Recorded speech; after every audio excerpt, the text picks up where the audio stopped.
Welcome to another episode of the Our Crypto Talk Show.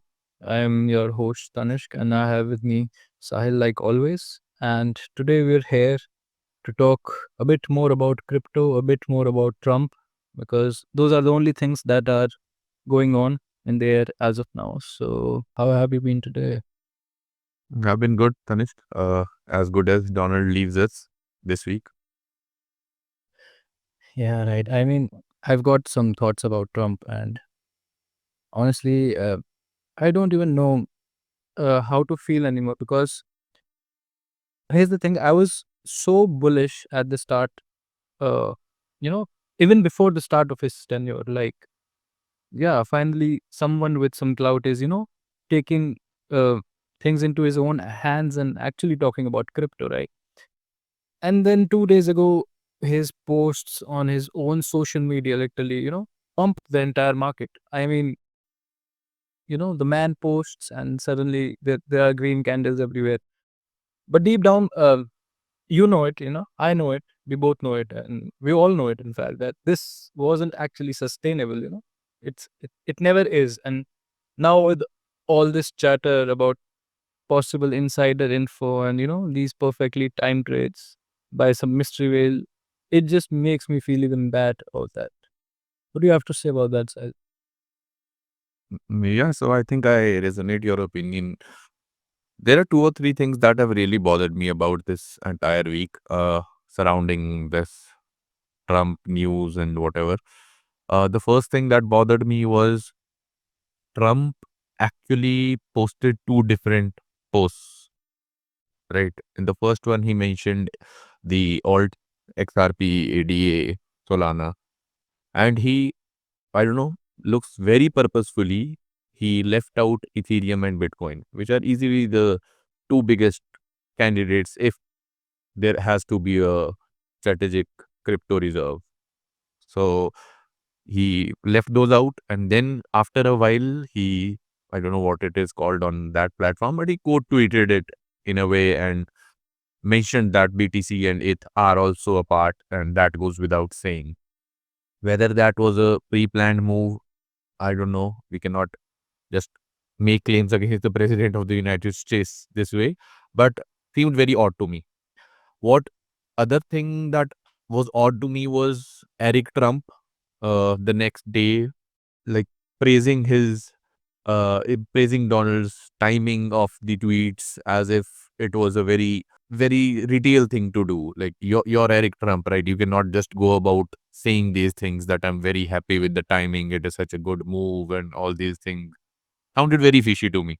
And eventually, after we got that 10 to 12% pump, 60% when we talk about some of them like ADA and all those 10 to 12, I'm talking just about Bitcoin and Ethereum, we later dropped down by 15% or something. I was reading that this was the first time that Bitcoin had a 10,000 green candle and later a bigger red candle in a single day. So I don't think it has done anything good. Some people use this opportunity to exit out of some positions, I'm pretty sure. And this everything that happened over the past week smells a lot of about insider trading. And I'd like to know your opinion. I saw a content piece that you rolled out on X. Tell us more about that insider whale trading thing that you researched on. Right. I'll just quickly share my screen first of all. You can see this, right? This guy, the timing is flawless. This was the latest Ethereum short he did at 3.2K, if you can see that, at 50x leverage. And just days before, what he did was, he went long on Bitcoin and Ethereum with a 50x leverage again. This just happened, minutes before Trump actually posted those on his own social media. So, uh, I don't know what's going on. This whale, what is he up to? Is he playing 4D chess or something? Because pulling off two such trades, at these market conditions and so perfectly timed, it's actually suspicious. Don't you feel that? Definitely, how would someone know that the president of the United States is going to make a post about the strategic crypto reserve and later on make a post or announce those tariffs against the multiple countries that was announced yesterday. So sounds very fishy again, and I don't know. I don't think we have a clue. Like I mean, the industry or people on the internet or Arkham or anyone. I don't think we have this particular wallet linked with anyone else right now. But seems very much like insider trading, and think it is illegal. Obviously, it is illegal, and but who who'll be caught? The president. I mean, right. At this point, I don't even think Trump gives a single damn about crypto. I mean, like at all, because this actually feels like a genuine interest, uh, in just making those big bad bags. And, he just wants to take credit of the whole damn thing, whole damn industry, I feel. Because I don't see that guy genuinely, being here for the tech or something, or I don't know, man, what to say. I don't know how to feel at this point because I remember we were very bullish about his tenure and him back in crypto, but I would never, you know, imagine that I would say that I kind of miss Gary at this point because at least the guy, had the decency to be upfront about how much he didn't care about us. But I See, mean, the thing is, maybe that's I think uh, I think the thing is the personality that Donald Trump has, very eccentric, very dynamic. And even though I was bullish with him, I still am in the long run. I think just because of his ego or the things he's already promised, I think he'll come good for the industry anyhow. Right. But the thing is, because of his personality, we know that we have seen him for years and years in the entertainment business, in business in general, real estate. We know what kind of a personality he carries, and he's very dynamic with his decisions that we've already seen in terms of political decisions as well, in terms of economic decisions as well. So I actually thought that his dynamism would be very positive in such an industry before he took charge, that is. But I never imagined that he'll be himself and his family themselves would be linking so deeply to quote unquote bags, right? Meme coins by the president, meme coins by the first lady, the entire uh, Trump family being involved with Liberty Financials, holding so many tokens and whatnot.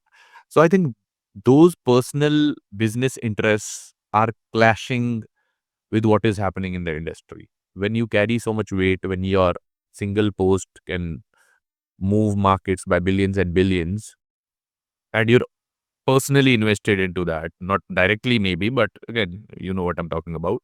So that clash of interest is what is making the market suffer right now. But anyways, I think we'll be in a better position to judge him or his regime more after the 7th of March when he's called that crypto summit or whatever that is called in the White House. And whatever things come out of that, I think we'll be in a better position to make an opinion about him giving a damn about crypto in the next week or so.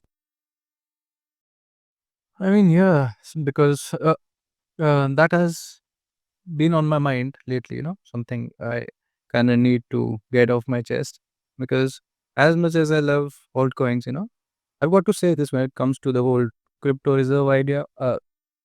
I am team Brian Armstrong in this one because let's keep it simple, let's just keep it clean. Let's just have a Bitcoin reserve. That's it, full stop. I mean, no XRP reserve, no Dogecoin reserve. I mean, what's your take on that? Because I am not in for having the alts reserve as of now.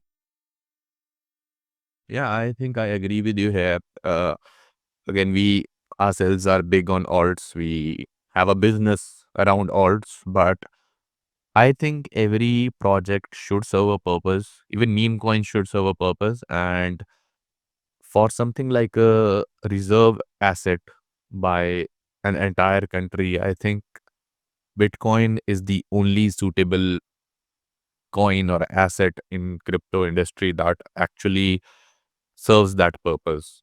If we talk about Solana or XRP or even Ethereum for that matter, they were not never meant to be stores of value, right?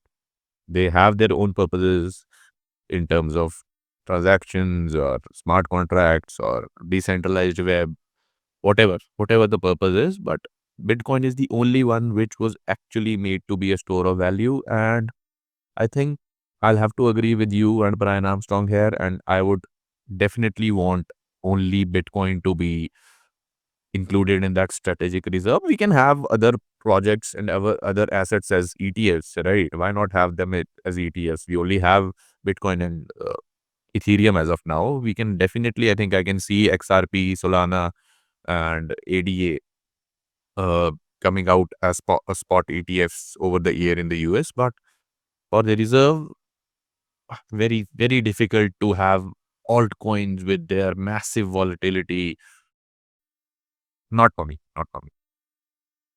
Right, right. I totally agree with you on that because we're talking about something as serious as a national crypto reserve. We cannot afford to mess around with, you know, coins that might, actually moon one day and the other day you're just 50% down. So we need stability there. We need credibility and we need Bitcoin in there, right? And yeah, that's more or less what I had to share with you. But, I genuinely feel bad for the people who actually got into crypto looking at those Trump posts. And, let's be honest, nobody wants to be that guy who, bought the Cardano top. Not even me. And I've made some questionable decisions in my tech, but so Let's catch up next week. Let's see if there is a bigger picture that this government has in their minds. They've been very vocal about crypto. We'll do this, we'll do that, the strategic reserve, whatnot. But there's no point if the total market cap of the entire industry is suffering and going down, right? So let us see. Let us give them a little more time. Maybe we've criticized their personal interests, but again, personal interests are something that drive people to greater heights as well, in a way. So maybe because of his personal interests, the industry will be driven forward. But again, to the retail person, to someone who's entering the industry, such kind of volatility and such kind of correlation to a single person or a single family, not a good thing. Hopefully, over the next period of time, we see this correlation broken and we try to be as decentralized as this industry is meant to be. right. So on that note, I think we'll just wrap it up and we'll see you guys next week if there's something more we have that we can share with you. So thank you for tuning in.